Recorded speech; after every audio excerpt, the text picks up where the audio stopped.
My daughter-in-law handed me a broom and said in front of everyone at Thanksgiving dinner, "Since you're living here for free, you might as well make yourself useful."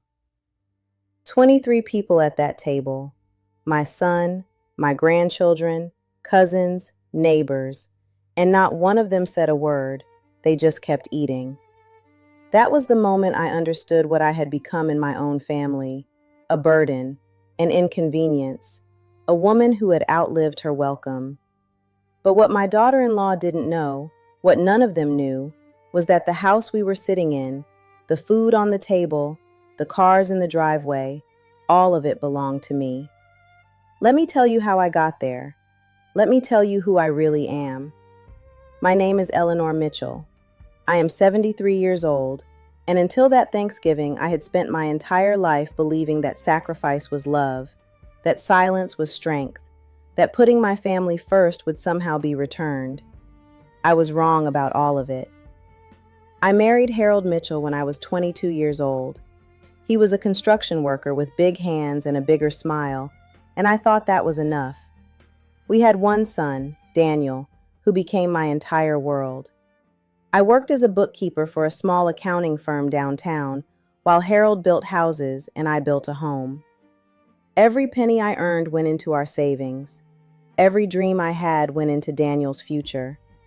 I wanted him to have everything I never did: a college education, a stable career, a life without worry. What I didn't tell anyone, not even Harold, was that I had a gift for numbers. The accounting firm I worked for was small, but the owner, Mr. Theodore Blackwell, recognized something in me. He started giving me more responsibilities, then more. By the time Daniel was in high school, I was essentially running the entire financial operation of the company. Mr. Blackwell was getting older. His children had no interest in the business, and one afternoon he called me into his office. "Eleanor," he said, leaning back in his worn leather chair, "I've been watching you for almost 20 years. You're the most capable person I've ever employed. I want to offer you something." He offered me a partnership. Then, 5 years later, when he retired, he sold me the entire company at a fraction of its value. It was a gift, he said, a recognition of everything I had done. I accepted. And I transformed that small accounting firm into something much larger. I expanded into tax preparation services, then financial consulting, then investment management. Within 15 years, I had built a company worth over $12 million. I had clients across 3 states. I had a staff of 47 people, and no one in my family knew anything about it. Why did I keep it secret? Because I had watched what money did to people. I had seen it destroy families, twist relationships, turn children into vultures circling their parents' hospital beds. I didn't want that for Daniel. I wanted him to build his own life, to find his own success, to become a man who earned what he had instead of expecting it to be handed to him. So I kept living simply. I kept driving my old Honda. I kept wearing clothes from discount stores. I kept cooking dinner every night and clipping coupons on Sundays. To everyone around me, I was just Eleanor Mitchell, a retired bookkeeper living on Social Security and a small pension. To the financial world, I was EM Holdings, a private investment firm with a portfolio worth over $40 million. Harold died 8 years ago, a heart attack while he was watching football, which was exactly how he would have wanted to go. After that, Daniel suggested I move in with him and his wife, Victoria. They had a big house in the suburbs, he said, plenty of room. It would be good for me not to be alone. I should have seen it then. I should have noticed the calculations behind Victoria's smile when she welcomed me into their home. But I was grieving. I was lonely. And I wanted to believe that my son loved me, that his family wanted me there. The first year was fine. I had my own room, a small suite on the ground floor with a private bathroom. I helped with the grandchildren, Connor, who was 12, and Madison, who was 10. I cooked family dinners. I babysat when they needed me. I paid them rent, $3,000 a month, which Daniel said was too much, but Victoria accepted without hesitation. The second year, things started to change. Victoria began making comments, subtle at first. "Mom, you know you don't have to cook so much. We can handle our own dinners." Then, "Mom, maybe don't help Madison with her homework. You're confusing her with your old-fashioned methods." Then, "Mom, the kids really need their space. Could you maybe stay in your room more during the evenings?"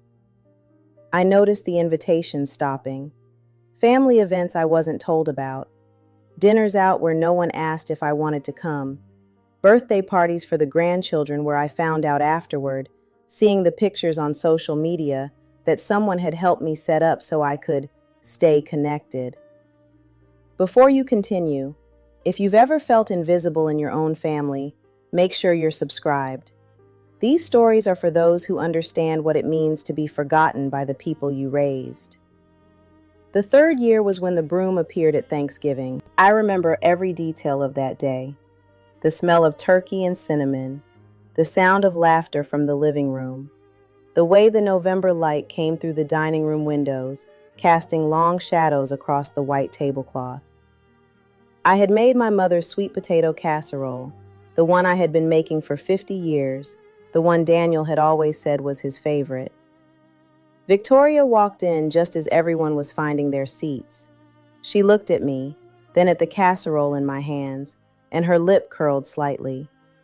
The expression was so fast that no one else caught it, but I did. I had been catching those expressions for 3 years. I sat down in my usual spot, at the corner of the table, furthest from the head where Daniel sat. The grandchildren were laughing about something on their phones. Daniel was pouring wine. Victoria was making her rounds, touching shoulders, leaning in for air kisses, playing the perfect hostess. The meal began. I listened as conversation flowed around me, but never included me.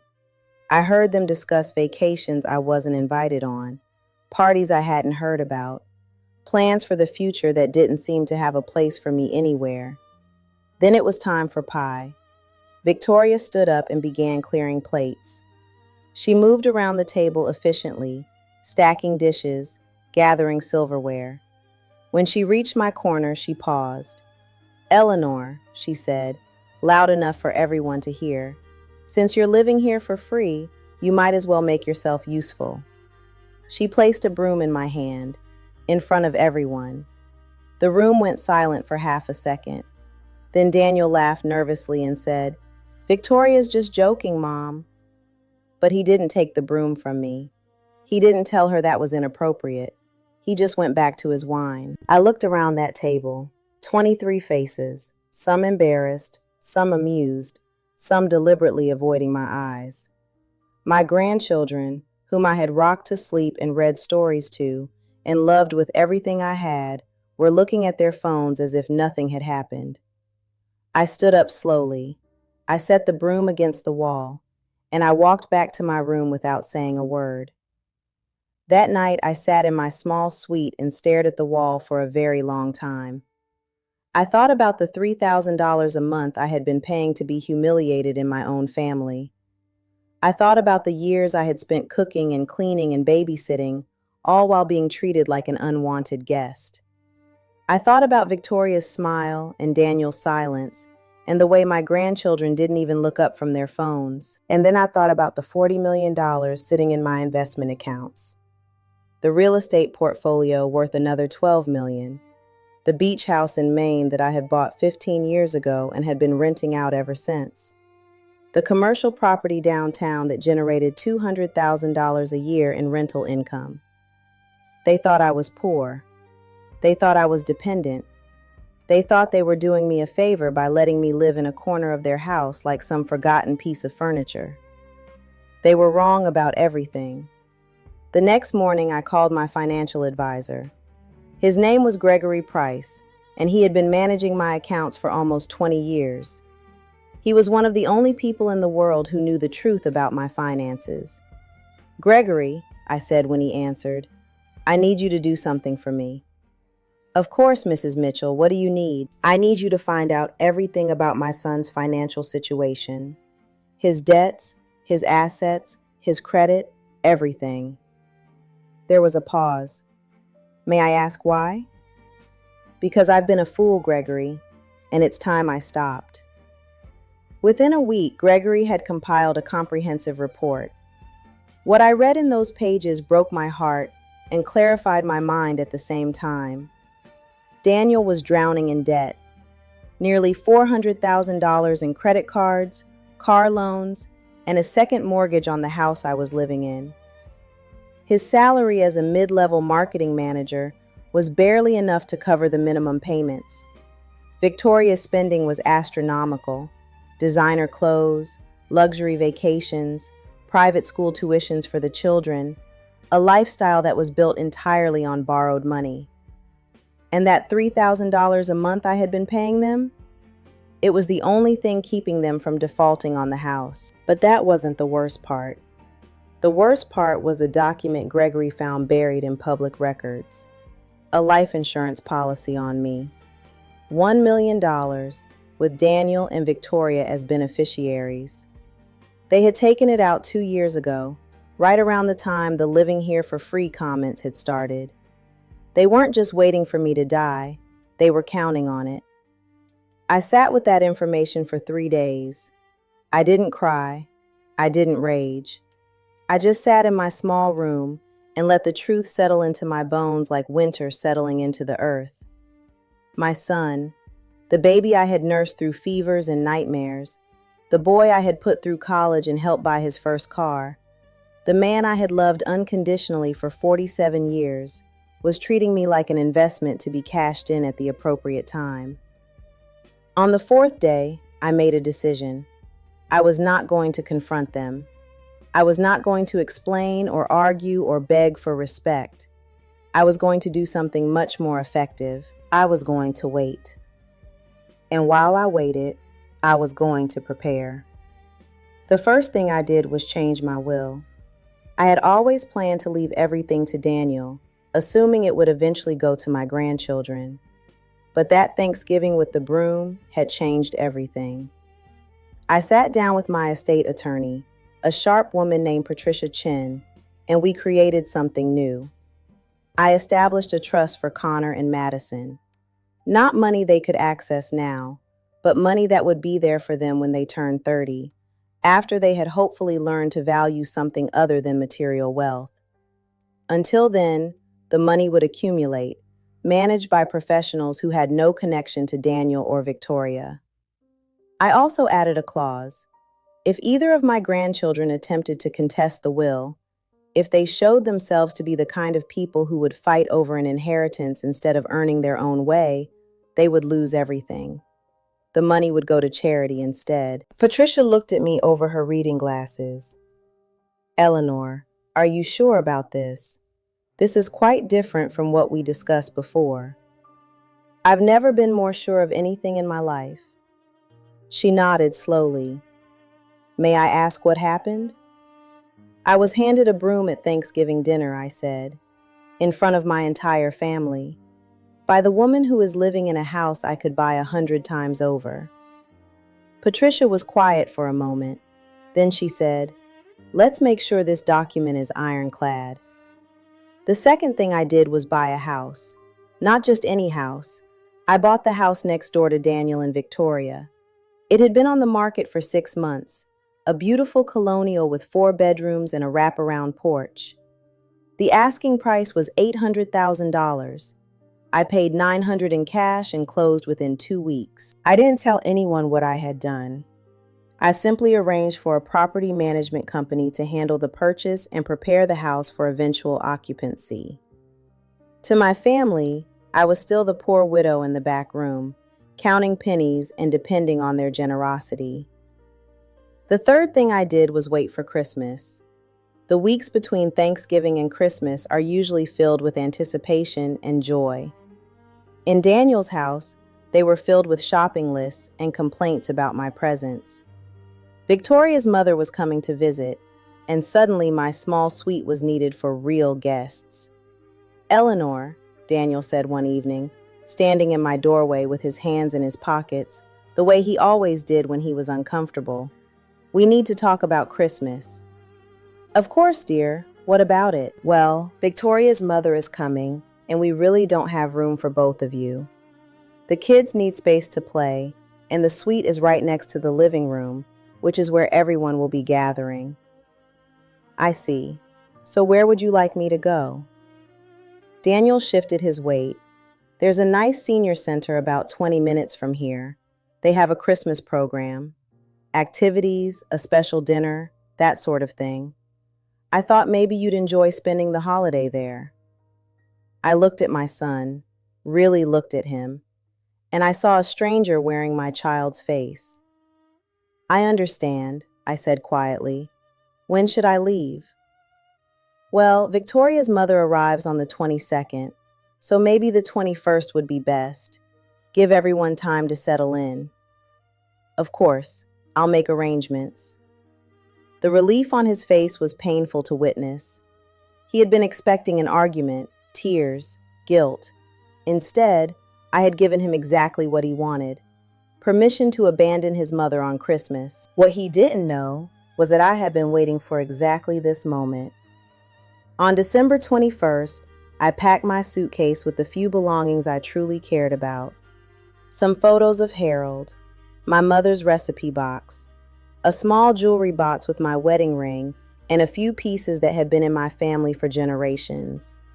The rest, the clothes and books and trinkets that had accumulated in that small suite, I left behind. They could do whatever they wanted with them. Victoria drove me to the senior center herself, which I suspected was less about kindness and more about making sure I actually left. She chattered the entire way about how much I would enjoy the holiday program, how nice the other seniors were, how this was really for the best. When we arrived, she helped me carry my suitcase inside, gave me a stiff hug, and said, "Merry Christmas, Eleanor. We'll see you in a few weeks." And then she was gone. I stood in the lobby of the Parkview Senior Center, watching her car disappear down the driveway. The woman at the front desk smiled at me sympathetically. "Is someone picking you up, dear?" I turned to her and smiled back. "Actually, I have a car coming. I'm not staying." 20 minutes later, a black town car pulled up to the entrance. The driver loaded my suitcase into the trunk, held the door open for me, and asked where I wanted to go. "Take me to the Whitmore Hotel," I said, "the presidential suite." The Whitmore was the finest hotel in the city. The presidential suite cost $3,000 a night. I had already booked it for 2 weeks. As the car pulled away from the senior center, I looked out the window at the gray December sky and felt something I hadn't felt in years. I felt free. That Christmas, while my family celebrated without me, I ordered room service and watched old movies and began planning what would come next. I wasn't angry anymore. Anger is exhausting, and I had wasted too much energy on it already. What I felt instead was clarity, a cold, sharp understanding of exactly what I needed to do. New Year's Eve came and went. I watched the fireworks from my hotel window, sipping champagne and thinking about the year ahead. On January 2nd, I checked out of the Whitmore and drove to my new house. The property management company had prepared everything perfectly: fresh paint, new furniture, a fully stocked kitchen. When I walked through the front door for the first time, I started to cry. Not from sadness, from relief. I finally had a home again, a real home, a home that was mine. I moved in quietly, not announcing my presence to anyone in the neighborhood. The house had a side entrance that faced away from Daniel's property, so I could come and go without being seen. For the first few weeks, I simply settled in.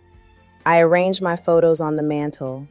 I organized my kitchen the way I liked it. I planted winter flowers in the window boxes. And every evening, I sat in my living room and watched the lights come on in my son's house next door. Victoria's mother had apparently extended her visit. I could see her silhouette sometimes, moving past the windows. I could hear laughter and music drifting across the yard. They were having a wonderful time without me, and that was exactly what I had expected. In late January, I received my quarterly financial reports. The markets had been good to me. My portfolio had grown by another $2 million in the last 3 months alone. I looked at those numbers and felt nothing. Money had never been the point. It was just a tool, a means to an end.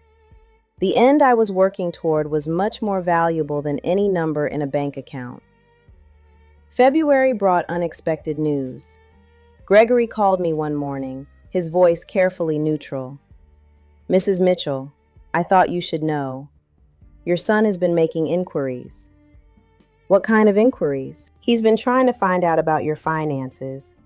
He called the bank where you used to have your checking account, the one that's been closed for 15 years. He's also been asking questions at the accounting firm where you worked." "I see. What did he find out?" "Nothing, of course. Everything is properly shielded. But I thought you should be aware that he's looking." I thanked Gregory and hung up the phone. Then I sat very still and thought about what this meant. Daniel had never shown any interest in my finances before. He had always assumed I had nothing worth investigating. Something had changed. Something had made him curious. The answer came 2 days later, when Patricia Chen called me with even more interesting news. "Eleanor, I just received a subpoena. Your son's attorney is trying to access your financial records." "On what grounds?" "They're claiming cognitive impairment. They want to establish a conservatorship over your affairs." I laughed. I actually laughed out loud, which startled Patricia into silence. "Let me understand this correctly," I said when I could speak again. "My son, who kicked me out of his house on Christmas Eve, is now trying to take control of my finances because he thinks I'm mentally incompetent?" "That appears to be the situation, yes." "And what happens if they succeed?" "If they succeed, they would have legal authority over all your assets. They could make decisions about your property, your investments, everything." "I see. And what do we do about this?" Patricia's voice took on a quality I had never heard before, something like anticipation. "We fight back, Eleanor, and we win." The legal battle that followed was simultaneously the most stressful and most satisfying experience of my life. Daniel's attorneys argued that I was showing signs of dementia, that I had been making irrational decisions, that I needed protection from myself. Their evidence was thin. A few instances where I had allegedly seemed confused, a claim that I had forgotten important dates, the testimony of Victoria, who swore under oath that I had been declining rapidly over the past year. My attorneys presented a different picture entirely. Medical examinations showing my cognitive function was excellent for my age. Financial records demonstrating decades of sophisticated investment decisions. Testimony from Gregory and Patricia and a dozen other professionals who had worked with me over the years, all of whom attested to my sharp mind and clear judgment. The judge took 1 week to make her decision. When she read her ruling, dismissing the conservatorship petition and ordering Daniel to pay all legal fees, I watched my son's face go through several distinct phases: shock, confusion, calculation, and finally, something that looked almost like fear. He didn't know yet, but he was beginning to suspect that his mother was not who he thought she was. After the hearing, Daniel tried to approach me. "Mom, can we talk? This has all been a misunderstanding." I looked at him for a long moment. "No, Daniel, it hasn't," and I walked away. The spring came slowly that year. I spent most of my time in my garden, planting roses and hydrangeas and lavender. The house next door buzzed with activity I no longer cared about. Sometimes I saw my grandchildren in the yard, and my heart ached for what we had lost. But I had made my decision, and I would see it through. In April, I received a letter from Madison's school. She had been accepted to the honors program and would be giving a speech at the spring ceremony. There was an invitation enclosed for family members who wanted to attend. I wasn't sure if I should go. The invitation had been sent to my old address at Daniel's house and forwarded to me, which meant my family didn't know I would receive it. But Madison had always been special to me. Of my 2 grandchildren, she was the one who reminded me most of myself at that age. Quiet, observant, more interested in books than social media. I decided to go. But I wouldn't sit with the family. I would watch from the back of the auditorium, invisible but present. The ceremony was held on a Tuesday evening in late April.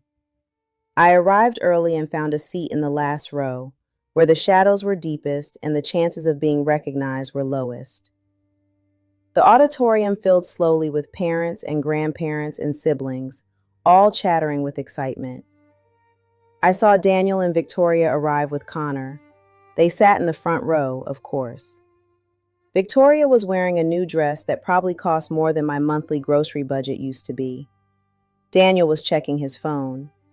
Connor was slumped in his seat, looking bored. And then Madison walked onto the stage. She was beautiful. 14 years old now, with her grandmother's cheekbones and her grandfather's determined chin. She stood at the podium and adjusted the microphone and took a deep breath.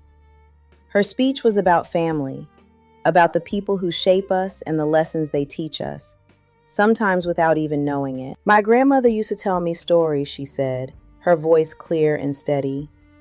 When I was little and couldn't sleep, she would sit on my bed and tell me about her own childhood, about her mother and father and the small town where she grew up.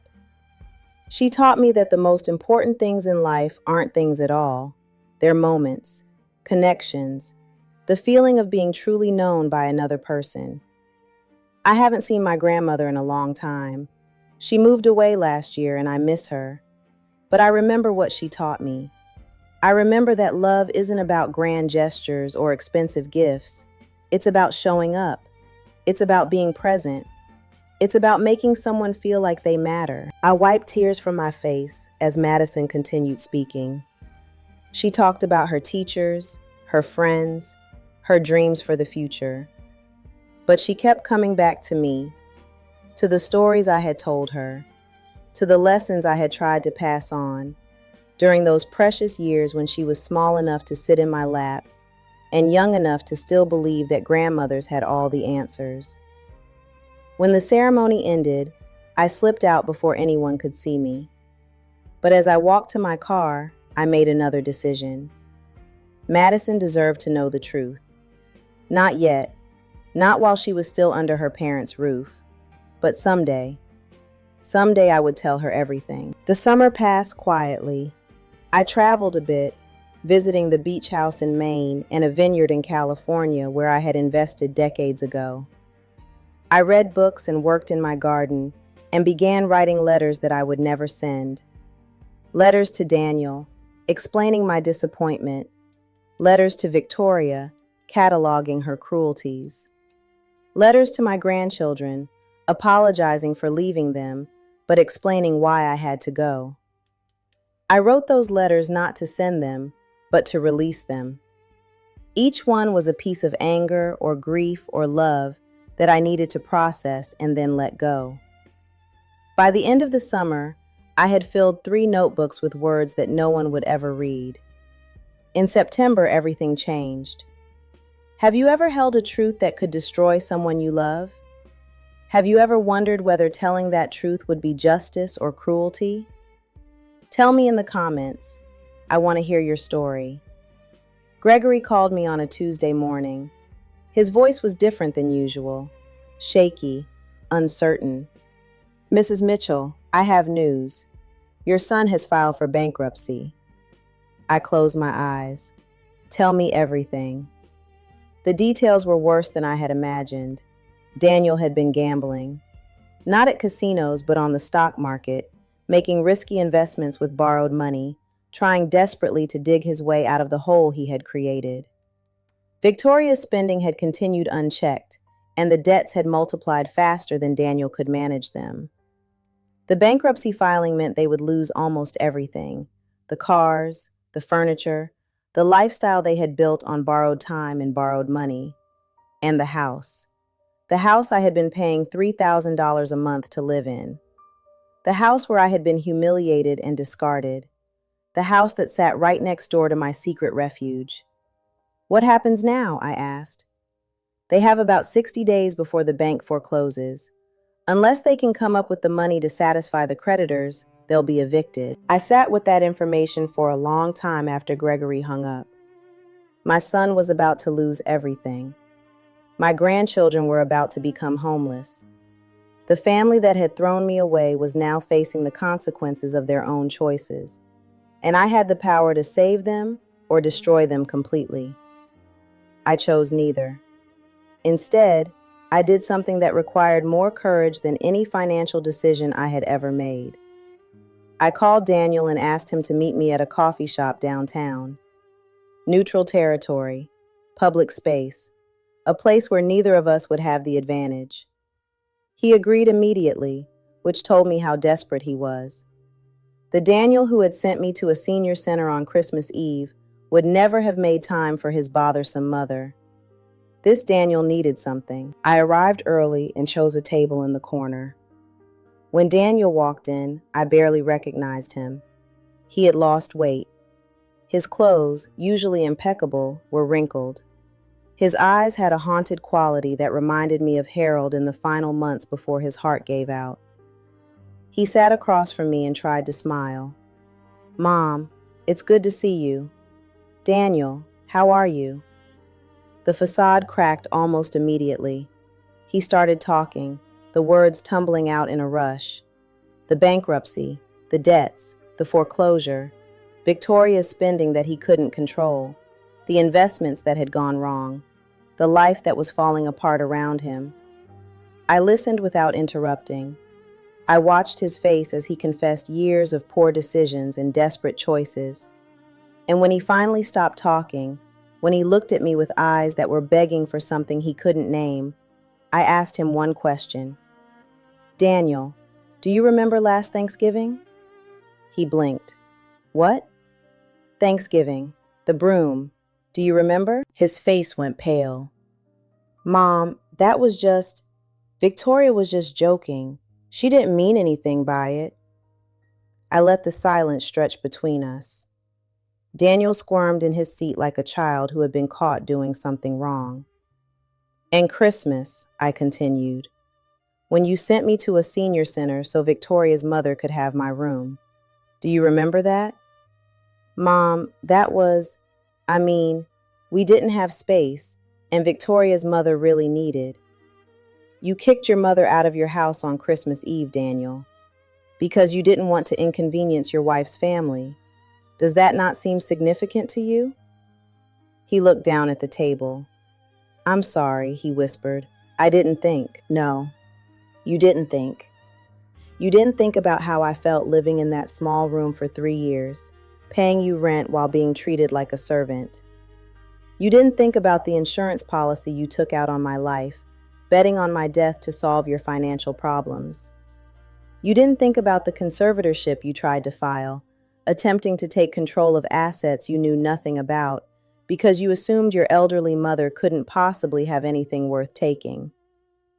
Daniel's head snapped up. "How do you know about... the conservatorship was just... We were worried about you." "Were you? Or were you worried that I might have something you could use?" His silence was answer enough. I stood up slowly.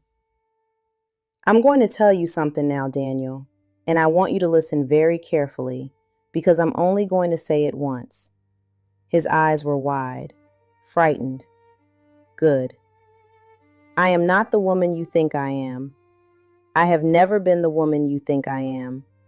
The poor widow living on Social Security? That was a character I played because I wanted you to build your own life without expecting an inheritance. The confused old woman who didn't understand finances? That was a test, and you failed it spectacularly." "Mom, what are you talking about?" "I'm talking about the fact that I own the house next door to yours. I bought it 6 months ago, in cash, while you were planning to send me to a nursing home. I'm talking about the fact that my investment portfolio is worth more than you will earn in your entire lifetime. I'm talking about the fact that I could solve all of your problems with a single phone call, but I'm choosing not to. Daniel stared at me like he had never seen me before, because he hadn't. He had only seen what he wanted to see: a burden, an obligation, a meal ticket waiting to be cashed in. Why? He asked finally. Why didn't you ever tell me? Because I wanted to know what kind of man you would become when you thought I had nothing to offer. And now I know. You became the kind of man who hands his mother a broom at Thanksgiving dinner and laughs. I picked up my purse and prepared to leave, but I had one more thing to say. Daniel, I am not going to save you from this bankruptcy. I am not going to pay your debts or buy back your house or rescue you from the consequences of your choices. You are 47 years old, and it is time you learn to take responsibility for your own life. Mom, please, we'll lose everything. The kids will have to change schools. Victoria is falling apart. I don't know what to do. Then figure it out, I said. That's what adults do. I walked out of the coffee shop and didn't look back. The weeks that followed were the hardest of my life, not because I doubted my decision, but because I had to watch my grandchildren suffer for their parents' mistakes. The foreclosure went through. Daniel and Victoria moved into a small apartment on the other side of town. Connor had to change schools. Madison, my precious Madison, lost her room full of books and her place in the honors program and the stability that teenagers so desperately need. I wanted to help them. Every day I woke up wanting to write a check, to call Gregory and transfer funds, to make it all better. But I knew that would be wrong. Daniel needed to hit bottom. He needed to feel the full weight of his failures. Only then would there be any hope of him becoming a better man. Victoria left him in November. She took the children and moved in with her mother in another state. The divorce papers arrived a week later. Daniel called me, sobbing, begging me to intercede, to talk to Victoria, to help him get his children back. I said no. I said no, and I hung up, and I cried for an hour afterward. But I also started making plans. I contacted Madison's new school and anonymously established a scholarship fund. I hired a private investigator to keep track of the children's welfare, making sure Victoria wasn't mistreating them. I opened college savings accounts in both grandchildren's names, funded generously but invisibly. And I waited. In January, Daniel got a job, a real job, at an accounting firm downtown. The same firm, ironically, where I had started my own career 50 years ago. He was starting at the bottom, doing entry-level work for entry-level pay, but he was working. In February, he moved into a smaller apartment, one he could actually afford. He sold the fancy car and bought a used Honda. He started cooking his own meals instead of ordering takeout every night. In March, he called me. His voice sounded different, calmer, steadier. Mom, can we talk? We met at the same coffee shop as before. This time, Daniel looked better. Thinner, but healthy. His clothes were simple but clean. His eyes had lost that haunted quality.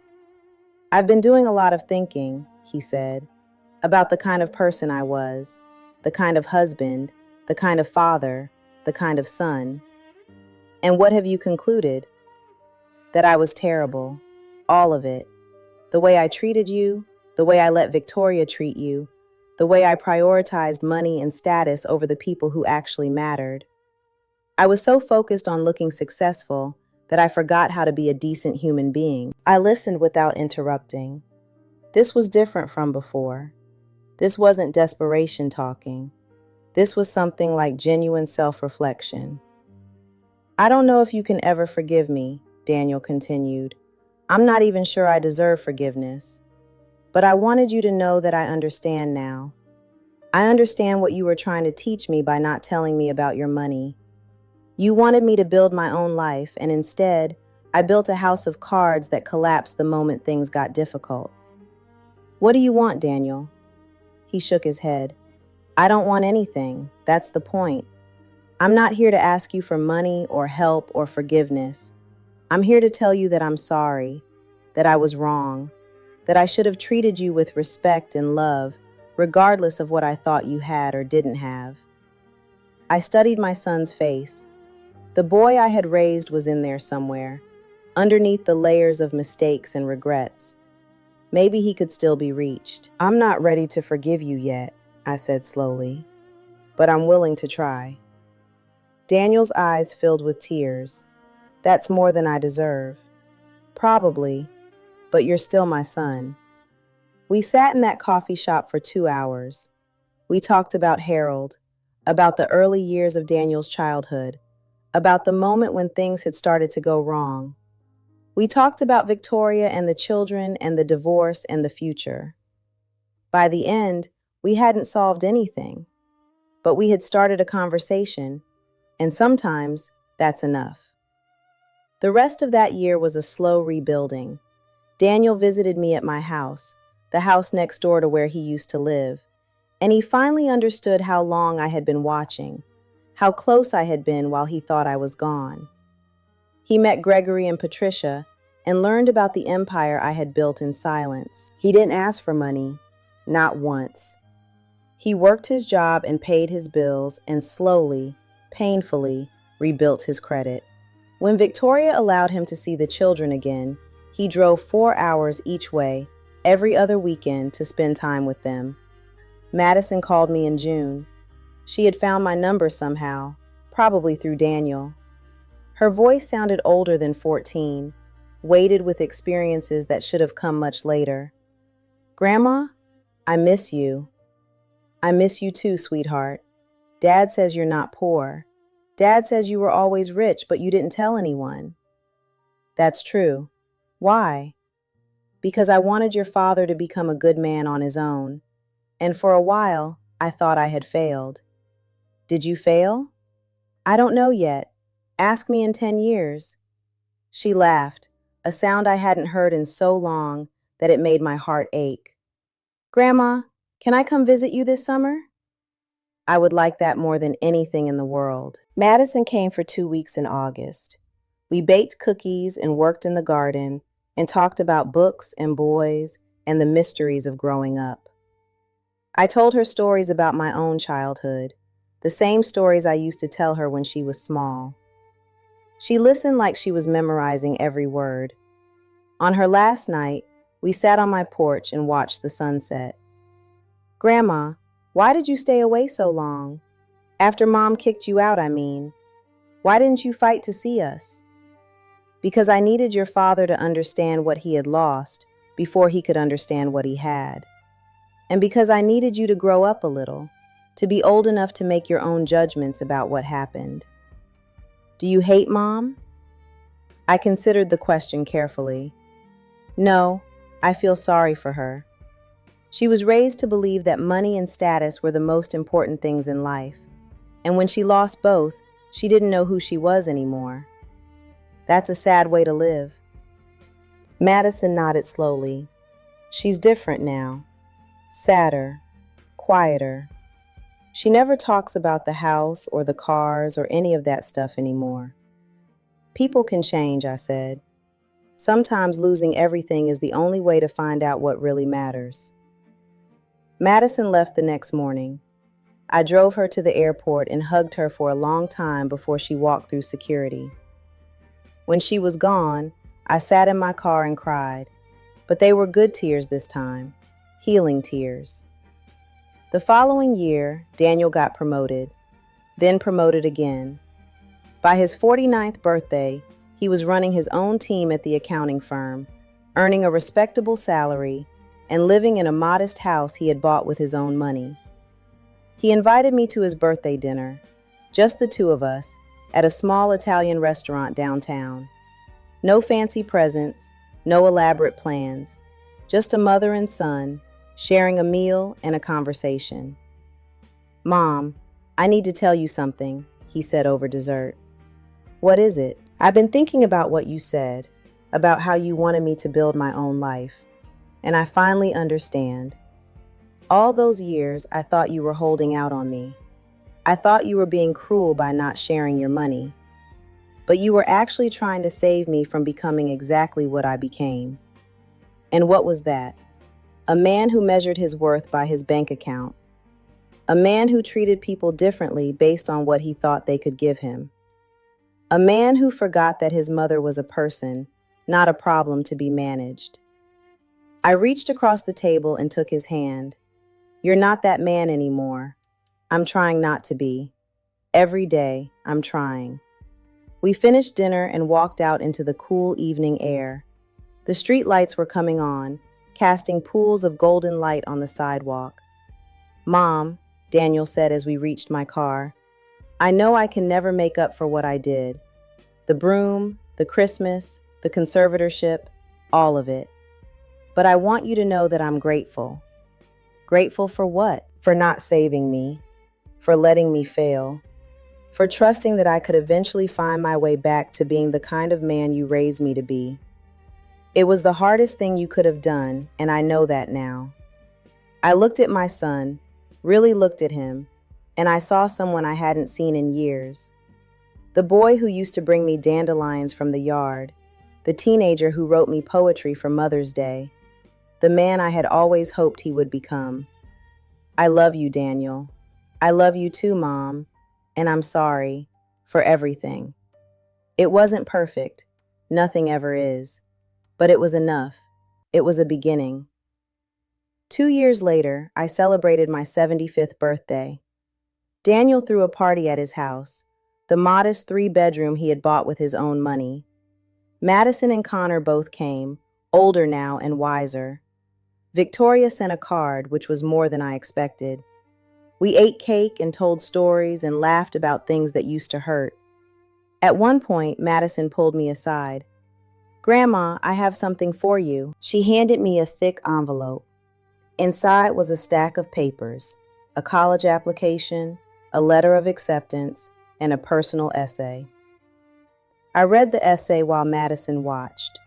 It was about me, about the grandmother who had taught her that the most important things in life aren't things at all, about the woman who had been pushed aside by her own family and had emerged stronger than anyone imagined, about the lessons that come not from words but from example.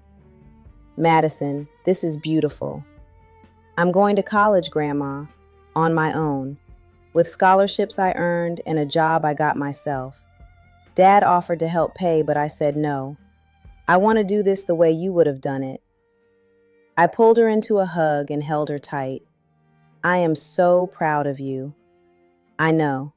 That's what matters. Later that night, after everyone had gone home, I sat in my living room and looked around at the house I had built from nothing. The photos on the mantle, the roses blooming in the window boxes, the peace that came from finally being known for who I really was. Justice had come, but not the way I expected. Not through revenge or confrontation or dramatic revelations. It had come slowly, painfully, through years of silence and watching and waiting. It had come through letting the people I loved make their own mistakes and find their own way back. They took everything from me once. My dignity, my place in the family, my belief that love could be unconditional. But in the end, I was the one who got to keep what mattered. I got to keep my integrity, my independence, my truth. I don't know what the future holds. None of us do. But I know this much. The woman who was handed a broom at Thanksgiving dinner is not the woman sitting in this room tonight. That woman let herself be diminished.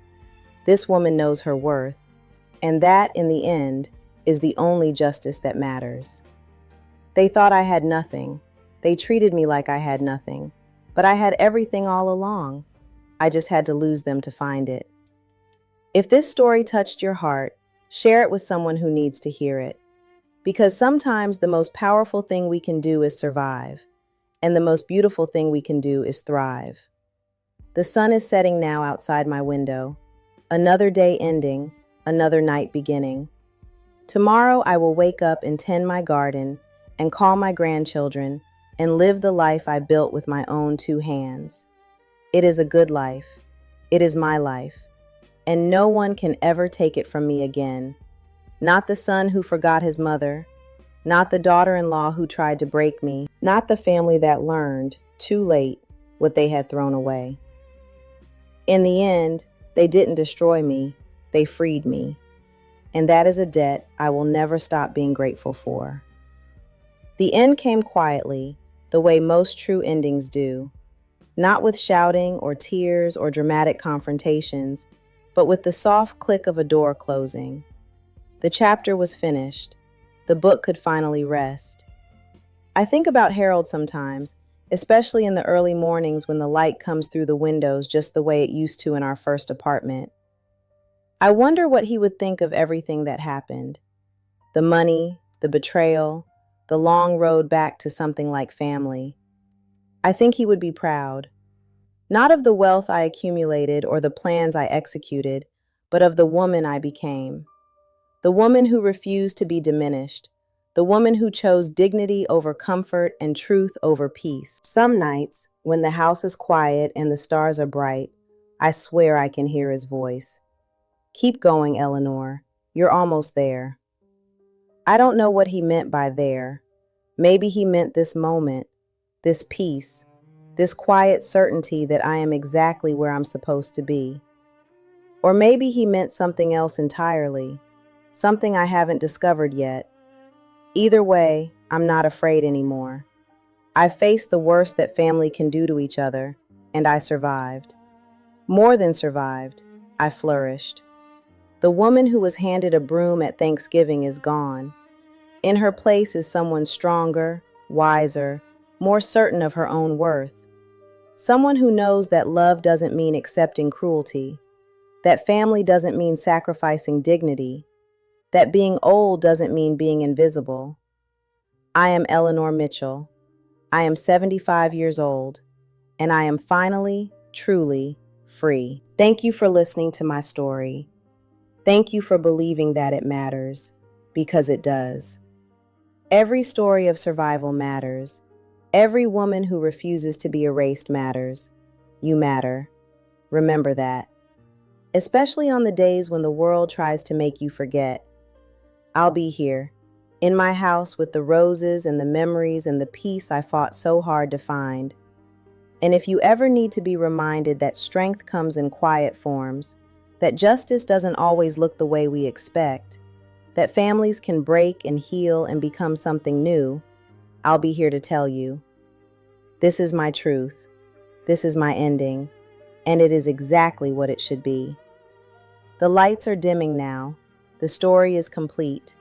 But the life continues, one day at a time, one choice at a time, one small act of courage after another. That is what survival looks like. That is what freedom feels like. That is what I want you to remember, long after these words have faded into silence. You are stronger than you know. You are worth more than they told you. And you deserve to live in the truth of who you really are. I did, and you can too. Goodbye for now, but not forever. Never forever. The morning after my 75th birthday, I woke up earlier than usual. The light was different somehow, softer, golden at the edges. I lay in bed for a few minutes, listening to the birds outside my window and thinking about everything that had brought me to this moment. 75 years. More than half of them spent hiding who I really was. And now, finally, I could live openly, honestly, without fear. I got up and made coffee and walked out to my garden. The roses were blooming magnificently this year, reds and pinks and whites tumbling over each other in a riot of color. I had planted most of them myself in those first weeks after moving into this house. They had been small and uncertain then, just like my hope. Now they were established, strong, beautiful, like me. I spent the morning in the garden, weeding and watering and talking to the plants the way I always did. Some people think that's foolish, talking to flowers. But I've always believed that everything alive deserves to be spoken to, acknowledged, seen. It's a lesson I learned late, better late than never. Around noon, Daniel called. He was finishing up a big project at work, he said, but he wanted to check in, make sure I was doing okay after the party. I'm fine, I told him. More than fine. Good. Good. He paused. Mom, I've been thinking. About what? About everything. The past few years. How much has changed. How close I came to losing you forever. But you didn't lose me. I know. And that's what I can't stop thinking about. Why didn't I lose you? After everything I did, after everything Victoria did, you could have walked away completely. You could have cut me out of your life and never looked back. But you didn't. I was quiet for a moment, considering my answer. Do you know why I kept that life insurance policy a secret after I found out about it? What do you mean? I mean, I could have confronted you about it. I could have demanded explanations, threatened legal action, made a huge dramatic scene. But instead, I just filed it away as another piece of information, another data point in my understanding of who you had become. Why? Because anger is easy, Daniel. Rage is easy. What's hard is patience. What's hard is watching someone you love make terrible choices and trusting that eventually they'll find their way back. I had to believe that the boy I raised was still in there somewhere, underneath all the fear and greed and bad decisions, and I had to give him the chance to prove it. Did you ever doubt it? Did you ever think I was just gone? Of course, many times, especially that Christmas. When you sent me to the senior center like I was some kind of unwanted package, I genuinely wondered if my son had disappeared completely. If the man I was looking at was someone I didn't know at all. But you still came back. You still gave me another chance. I gave myself another chance, Daniel. I chose to believe that redemption was possible, not just for you, but for our family, for the relationship we could have if we both worked at it. He was quiet for a long time, then he said, "Thank you, Mom, for believing in something I didn't deserve." Believing in people isn't about what they deserve, it's about what they're capable of becoming. After we hung up, I sat in my kitchen and thought about that conversation, about all the conversations we'd had over the past 2 years, about the slow, painful work of rebuilding trust. It wasn't finished. It would never be completely finished. Some wounds leave scars that never fully fade, but the bleeding had stopped. The healing had begun, and that was enough. That afternoon, I did something I'd been putting off for months. I went through the boxes of letters I'd written during that terrible first year of my exile. The ones full of anger and grief and love and despair. The ones I'd never sent. I sat on my bed and read them one by one. Some made me cry. Some made me laugh. Some made me cringe at the rawness of my own emotions. And then I burned them. Not out of denial or suppression, but out of release. Those letters had served their purpose. They had helped me process what I was feeling when I had no other outlet. But I didn't need them anymore. I didn't need to carry that weight. The smoke rose into the sky, carrying with it years of pain. And when the last ash had drifted away, I felt lighter than I had in decades. That evening, Madison called. She was in her first year of college now, thriving in ways that made my heart sing. "Grandma, I got an A on my finance exam." I laughed. "Of course you did. You come from a long line of women who are good with numbers." I was thinking about that actually, about how you built that whole company without anyone knowing. How did you do it? How did you keep something that big a secret for so long? Practice, discipline, and a very good poker face. She laughed too. "Will you teach me?" Not the secrecy part, but the building part, the strategy part. How to take something small and turn it into something huge. I would love nothing more. We talked for an hour about business and life and the future. Madison had so many questions, so much curiosity, so much potential. She reminded me of myself at that age, before marriage and children and compromise had shaped me into someone smaller than I was meant to be. No, that wasn't quite right. Marriage and children hadn't made me smaller. I had let myself become smaller, because I thought that was what love required. But it wasn't. Real love doesn't diminish. Real love makes space for everyone to grow. Madison is going to do amazing things. I can feel it in my bones. She has the intelligence and the drive, and now, finally, she has an example of what a woman can accomplish when she refuses to be underestimated.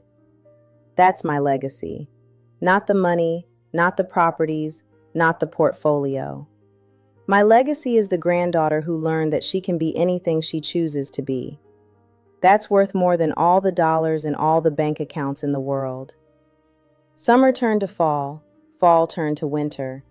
The seasons passed the way they always do, indifferent to human drama, focused only on the eternal cycle of growth and rest. I turned 76 in March. Daniel threw another party, smaller this year, more intimate. Just family. Real family. The people who had earned the right to be in my life. Connor came this time, which surprised everyone. He had been distant since the divorce, angry at both his parents, confused about his place in a family that had fractured so completely. But somewhere along the way, he had started to heal too.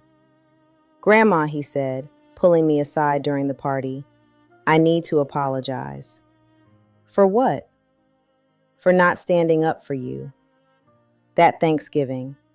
I saw what Mom did with the broom, and I didn't say anything. I just sat there like it was normal. You were 14, Connor. It wasn't your responsibility to defend me.